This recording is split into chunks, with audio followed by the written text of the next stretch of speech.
Bonjour Serge.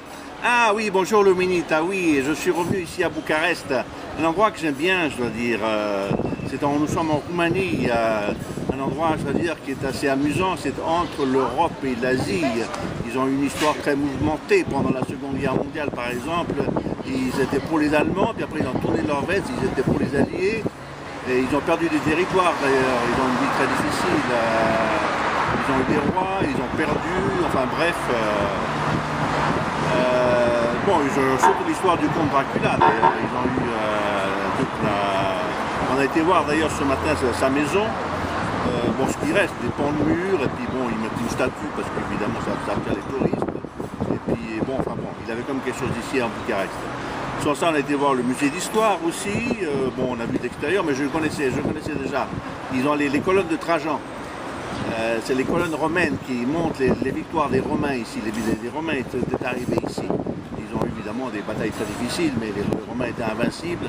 Et ces colonnes sont très importantes parce que c'est un des seuls témoignages des Romains en Roumanie. Il n'y a pas de documents écrits.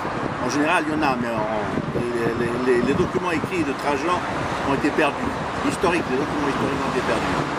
Sur ça, on a fait un tour en bus. Il pleuvait, on n'a pas pu tout voir. On va recommencer d'ailleurs. On a vu le lac du Triomphe.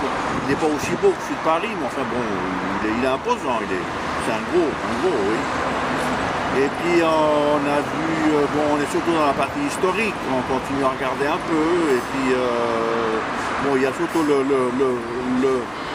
palais du communiste, Ceausescu. Il a eu la folie des grandeurs, il a fait un palais colossal, il y a une quantité de chambres, ils ne savent même pas combien de chambres il y a, tellement il y en a, je crois qu'il n'est même pas fini d'ailleurs. Et puis d'ailleurs il a très mal fini ce communiste, il n'en voulait plus, il n'est pas pris aux armes, il était fusillé. Bon, on continue le tour, à bientôt, merci.